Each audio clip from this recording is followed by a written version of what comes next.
There was no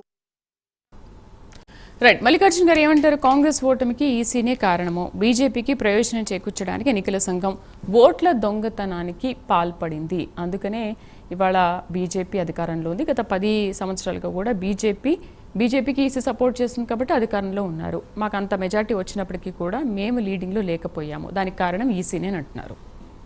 ముందుగా ప్యానెల్లో పాల్గొన్నటువంటి పెద్దలకందరికీ నమస్కారాలు అండి. ఈరోజు రాహుల్ గాంధీ గారి వ్యాఖ్యలు చూస్తుంటే భారత రాజ్యాంగాన్ని కావచ్చు, ప్రజాస్వామ్య వ్యవస్థను కావచ్చు, వ్యక్తులను కావచ్చు, వ్యవస్థలను కూడా అగౌరవపరిచినట్లుంది.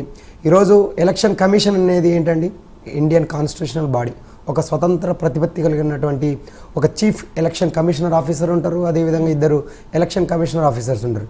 ఇది 1950లో ఏర్పడినప్పటి నుంచి, అంటే మొదటి ఎన్నికలు చూసుకుంటే 1951 నుంచి ఇప్పుడు జరిగినటువంటి 2024 ఎన్నికల వరకు కూడా స్వయం ప్రతిపత్తి హోదాలో election of code of conduct అని వ్యవహరిస్తూ పారదర్శకత, ఒక జవాబుదారితనంతో ఈరోజు ఎన్నికల వ్యవస్థని ఎన్నో రీఫార్మ్స్ కూడా తీసుకొచ్చారు. టిఎన్ శేషన్ లాంటి వ్యక్తులు కూడా. ఈరోజు రాహుల్ గాంధీ గారు తన చేతిలో ఒక ఇండియన్ కాన్స్టిట్యూషన్ అని చెప్పేసి ఒక బుక్ పట్టుకుంటారు.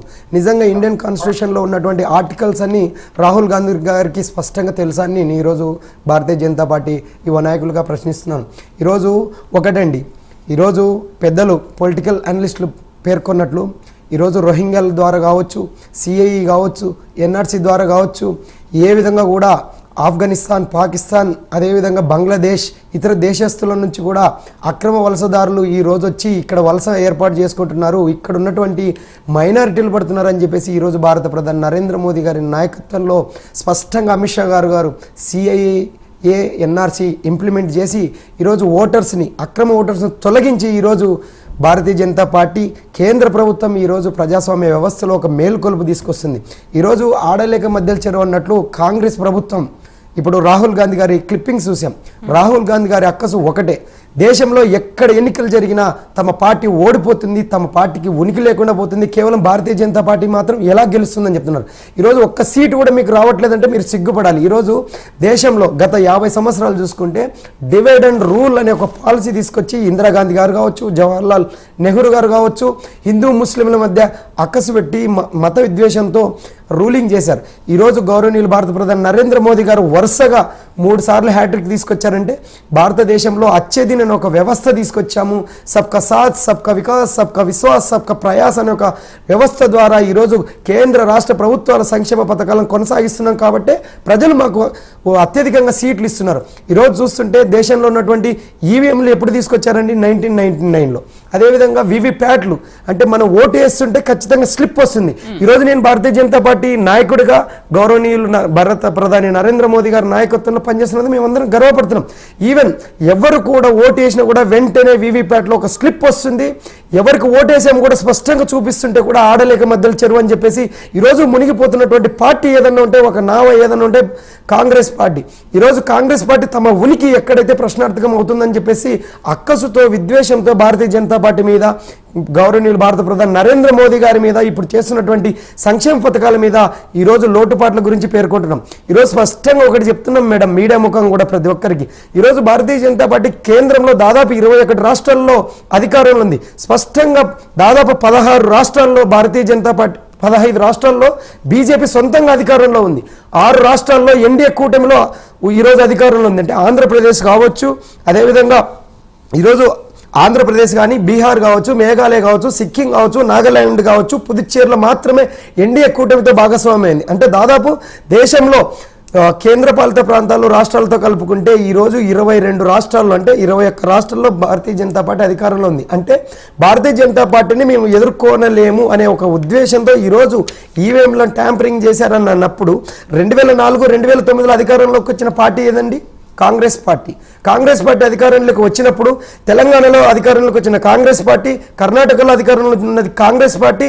అంటే కాంగ్రెస్ పార్టీ అధికారంలోకి వస్తే ఈవీఎంలు చక్కగా పనిచేస్తున్నాయని చెప్పేసి కాంగ్రెస్ ప్రభుత్వం కావచ్చు, కాంగ్రెస్ నాయకులు కావచ్చు, రాహుల్ గాంధీ గారు కావచ్చు, మల్లికార్జున ఖర్గే గారు కావచ్చు, సోనియా గాంధీ గారు కావచ్చు, వ్యవస్థలను అగౌరవపరచడం వాళ్ళకు వెన్నత పెట్టినటువంటి విద్య. ఈరోజు మేము స్పష్టంగా చెప్తున్నాం. ఇందాక ఏఐసీసీకి సంబంధించి కాంగ్రెస్ మీడియా స్పోక్ పర్సన్ మాట్లాడారు. 75 సంవత్సరాల గురించి ఆర్ఎస్ఎస్ చీఫ్ మోహన్ భగవత్ గారు మాట్లాడారని. వీటి గురించి దాదాపు 80 నుంచి 90 సంవత్సరాలు ఉన్నటువంటి మల్లికార్జున్ ఖర్గే గారు మాట్లాడడం చాలా విడ్డూరంగా మేము భావిస్తున్నాం. ఈరోజు సోనియా గాంధీ గారు, రాహుల్ గాంధీ గారు, అదేవిధంగా మల్లికార్జున్ ఖర్గే లాంటి పెద్దలు ఈరోజు ఎంతో సీనియారిటీ సంపాదించినటువంటి నాయకులు. ఈరోజు గౌరవనీయులు భారత ప్రధాని నరేంద్ర మోదీ గారు ప్రపంచ స్థాయి గుర్తింపు తీసుకొచ్చి భారతదేశాన్ని ఎక్కడికో తీసుకువెళ్తుంటే దానికి హర్షించాల్సింది పోయి ఈరోజు భారతదేశ ప్రతిష్టను దిగజార్చడానికి ఈ కాంగ్రెస్ ప్రభుత్వం ఎలాగైనా కూడా విద్వేషం చింపి ప్రజలకు ఈవీఎంలు వీవీప్యాట్ల పేరు మీద ఏదో విధంగా హిందూ ముస్లింల మీద మత విద్వేషం పెట్టి ఈరోజు భారతీయ జనతా పార్టీ మీద అక్కసుతో నిలబడుతున్నారు. స్పష్టంగా చెప్తున్నాం మేడం, ఈరోజు భారతదేశంలో కేంద్ర ప్రభుత్వం అధికారంలో ఉన్నటువంటి ఎన్డీఏ ప్రభుత్వం ఒక్క భారతదేశానికే కాదు ప్రపంచ దేశంలో ఈరోజు విశ్వగురు స్థానంలోకి తీసుకెళ్ళడానికి ఒకే ఒక్క ఉదాహరణ చెప్తున్నాం. అంతర్జాతీయ న్యాయస్థానమైనటువంటి ది హేగ్లో కూడా అక్కడ ఉన్నటువంటి ప్రధాన న్యాయమూర్తికి 193 దేశాలు ఉంటే దాదాపు 183 దేశాలకు పైగా మెంబర్స్ ఈరోజు మద్దతు తెలిపారంటే అది మేము వచ్చేది అనే ఒక భారత ప్రభుత్వం ఈరోజు కేంద్ర ప్రభుత్వంలో ఉన్నటువంటి నరేంద్ర మోదీ గారు ఏ విధంగా బలమైన ప్రజా సంక్షేమ ప్రభుత్వ పథకాలు అమలు చేస్తున్నామో దానికి నిదర్శనం. మా పార్టీలో ఒకటే ఉంటుంది, nation first self last party next అని. ఈరోజు పండిత్ దీన్ దయాళ్ ఉపాధ్యాయ గారు కావచ్చు, శ్యామ్ ప్రసాద్ ముఖర్జీ గారు కావచ్చు, ఏబి వాజ్పేయి గారు కావచ్చు, ఎల్కే అద్వానీ గారి లాంటి వ్యవస్థలు తీసుకొచ్చినటువంటి భారతీయ జనతా పార్టీకి ఈరోజు ప్రాణం పోసి పేద ప్రజల బడుగు బలహీన వర్గాల ప్రజల కోసం ఈరోజు పార్టీ పనిచేస్తుంటే కేవలం ఏమంటున్నారు, తాము బయట పెట్టే నిజాలతో ఈసీ పునాదులు కూడా కదిలిపోతాయి, అసలు ఈసీ అధికారులు ఎవరైతే పదవి విరమణ చేశారో వాళ్ళని కూడా మేము వదిలిపెట్టము అని అంటున్నారు. అయితే ఎన్నికల దుర్వినియోగానికి సంబంధించి అన్ని ఆధారాలు కూడా ఉన్నాయి. 2024 లోక్సభ ఎన్నికల్లో చాలా దుర్వినియోగం జరిగింది. ఈ 6 నెలల్లో కూడా మేము చాలా ఎంక్వైరీ చేశాము. ఎంక్వైరీలో చాలా విషయాల ఆధారాలు బయటపడ్డాయి కాబట్టి ఆ ఆధారాలతో మేము అణుబాంబు పేల్చబోతున్నాం అంటున్నారు. మరి దీన్ని ఎలా మేడం, ఒకటి అనుమానాలు వ్యక్తం చేయడం వేరు, నిజ నిర్ధారణ చేయడం వేరు. ఈరోజు చదువుకున్నటువంటి మేధావులు కావచ్చు, విద్యార్థులు కావచ్చు, యువ నాయకులు కావచ్చు, మీడియా ప్యానలిస్టులు కావచ్చు, యాంకర్స్ కావచ్చు, రిపోర్టర్స్ కావచ్చు, దేశ భవిష్యత్తుకు సంబంధించినటువంటి వ్యక్తులు, ఈ దేశంలో వ్యక్తుల కంటే వ్యవస్థ అనేది చాలా గొప్పది. రాష్ట్రాల్లో కావచ్చు, దేశంలో కావచ్చు, పార్టీలు అనేవి అధికారంలోకి వస్తుంటాయి పోతుంటాయి. వ్యవస్థ అనేది ఎప్పుడు శాశ్వతంగా ఉంటుంది. అది ప్రజాస్వామ్య వ్యవస్థ కావచ్చు, రాజ్యాంగబద్ధంగా నడుస్తున్నటువంటి ఎలక్షన్ కమిషన్ కావచ్చు, ఏదైనా కావచ్చు. మేము స్పష్టంగా ఒకటే చెప్తున్నాం, ఈరోజు బీహార్లో ఎన్నికలు జరుగుతున్నాయి, అక్కడ ఉన్నటువంటి ఓటర్లను కూడా తొలగిస్తున్నారని చెప్పేసి ఈరోజు మాట్లాడడం జరిగింది. ఈరోజు దాదాపు చూస్తే బీహార్లో రాబోయే ఎలక్షన్స్లో చూస్తుంటే ఎన్నికలకు సవరణకు సంబంధించి దాదాపు 7 కోట్లకు పైగా అక్కడ ఓటర్లు ఉంటే దాదాపు 52 లక్షలకు పైగా అక్కడ అడ్రస్సే లేకుండా అక్కడ నివాస స్థలంలో కూడా లేనటువంటి ఓటర్ల సంఖ్య 52 లక్షలు తేలింది. అదేవిధంగా 18 లక్షల మంది చనిపోయారు, అయినా కూడా ఓటర్ల జాబితాలో వాళ్ళ లిస్టు ఉంది. అదేవిధంగా 26 లక్షల మంది చేంజ్ ఆఫ్ అదర్ కాన్స్టిట్యూషన్స్ అంటే వేరొక నియోజకవర్గాల్లో వాళ్ళు నమోదు చేసుకున్నారు. ముఖ్యంగా 7 లక్షల మంది బోత్ ఏరియాస్లో 2 చోట్ల ఓటర్స్ అప్లై చేసుకున్నారు. వీటన్నిటిని ఏరివేస్తుంది భారతీయ జనతా పార్టీ నేతృత్వంలో ఉన్నటువంటి కేంద్ర ప్రభుత్వం.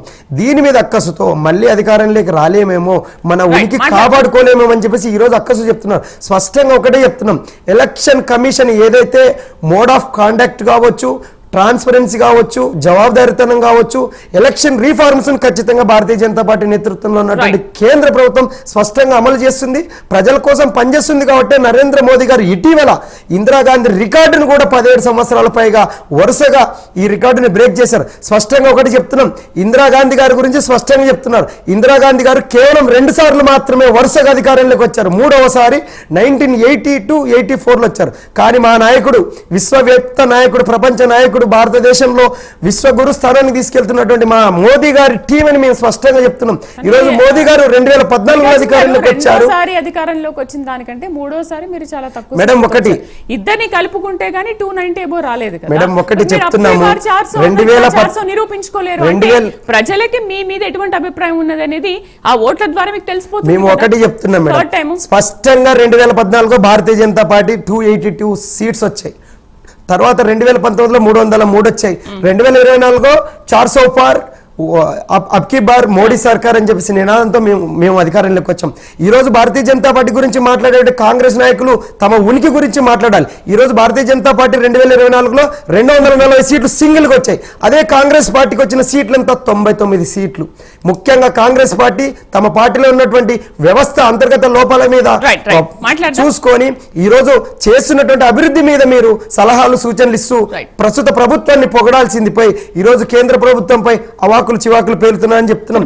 ఈ రోజు రాజకీయాల్లో గెలుపోవడం సహజం, అదే విధంగా సీట్లు తగ్గుతుండొచ్చు పెరుగుతుండొచ్చు. కానీ ఈ రోజు మా మిత్రపక్షం నాయకులు ఈ రోజు అన్నారు, ఏఐసిసి స్పోక్ పర్సన్ ఆంధ్రప్రదేశ్ లో కావచ్చు, బీహార్లకు సంబంధించిన నితీష్ కుమార్ గారితో కూడా ఎన్నికలకు ముందే పొత్తు పెట్టుకున్నాం. అంటే రాజ్యాంగంలో ఎన్నికల ముందు కావచ్చు, ఎన్నికల తర్వాత కావచ్చు, పొత్తులు అనేటి అనివార్యం, సహజం.